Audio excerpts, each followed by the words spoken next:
Good morning. This is Patience again. This is March 5th or 6th, 2021. And I'm at Wolf Farms headquarters. It's a construction site, but we're trying to do as much as we can with plenty of our own food right now.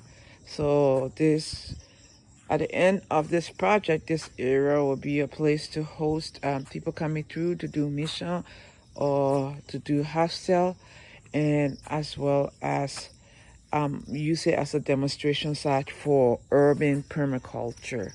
So when Aloysius was here all by himself, this is what he's done. That's ginger. I think he's got a little bit of beans in there. We've got some bitter ball. We have to give this a big position somewhere in the yard, probably get it out of the bag. Then we have what we call palava sauce, kind of makes the food a little bit slumbery. And if you want to discolor your rice, you can kind of put that in your rice and give it a greenish color, as well as easier to the palate, makes it slippery. We call this fever leaf.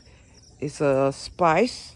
Changes when you cook cassava leaf or sometimes potato greens. Just changes the texture, the taste a little bit. We have one little pepper stand here that is growing, and I'm trying to remedy that to grow more pepper, because the goal will be to be able to get about 80% of our daily food from within the Monrovia compound that we are going to be using as a permaculture site, urban demonstration site. If you look at these, so the palava sauce that I talked about earlier, this is going to seed. So we're waiting for some seeds to save our palava sauce seeds for next season. Again, this is the herb I talked about. It looks like it's been having a nice set of growth. Probably pick some of those leaves and dry it and use it as spice. Over this area, there was nothing growing yet, so I planted some okra, and I'm waiting for them to pop through. And then I'm gonna put some potato greens underneath them as the ground cover. Over on this side, moving towards the front, less than a week ago, Yasa and myself planted some corn, and they've already popped through. Literally put them in the ground and they grew. I'll clean some of them all, because I put two corns. I think Yasa must have put some threes in there, so they're pretty stuck together. I'll kind of clean them up a little bit. But literally you stick them in the ground and they pop up. So they've just grown for less than a week. This growth is less than a week. So less than a week growth. Okay.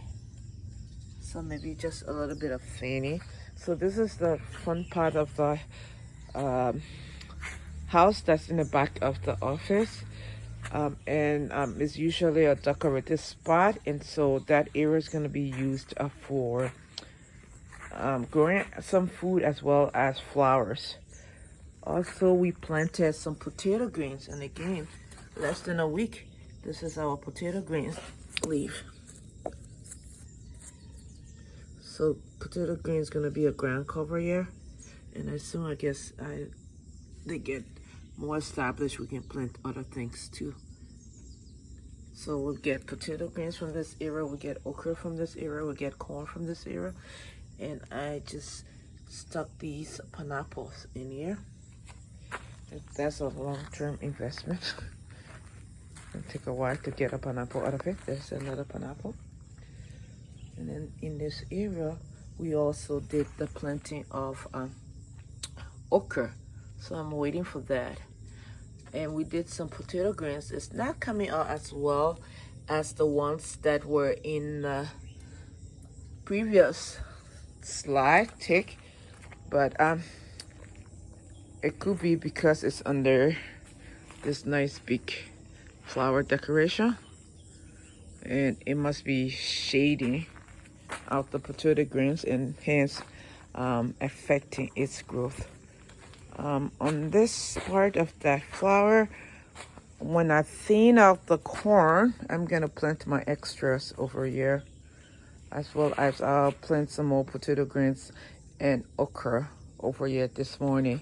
It's a Saturday morning, so I'm gonna do that, get rid of some of those old cups that were flower pots, I believe, and plant some of those flowers into the ground, get rid of those rust looking things, and hopefully I can keep you posted. I would love to have some corns and okra, peppers, potato greens right from your front garden. We are gonna establish more gardens here. I do have on the site, we have a coconut tree, couple of coconut trees.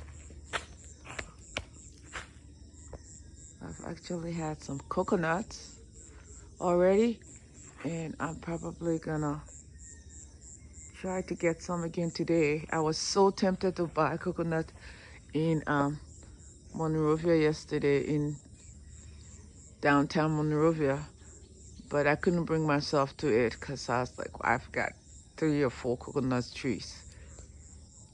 I can be patient till I get home. So right, this one is a mango tree. I don't know what type of mango this is gonna be, but we will see. It is starting to fruit a little bit. I've been having some bird water and bird feeder around the property so that they can come in a lot more and help us pollinate our seeds. On this tree, we do need to thin this out a little bit. I'm not gonna go too low because it gets risky down there, but we have to thin out the banana and spread it out a little bit. We do have one branch of banana growing, but I think the clusters are a little bit too much. As you're supposed to have 3 clusters to an area, we have a little bit too many shoots and they're affecting the growth. So we're gonna thin them out a little bit. And I'm gonna cut off that banana head today and we will cook that part sometime. The process of it is a little hard, so someday I'll get into it, but not now. So yeah, and we also have a plantain tree on the property. This is another coconut tree. I told you we had a lot of coconut trees. There's coconut growing in a tree. That's how they come, and then you dehusk them and do things with them. So yeah, we'll clean out the plantain too, and with that, I'm gonna call it a day. Do some Saturday chores and do some brain work. Have a nice day.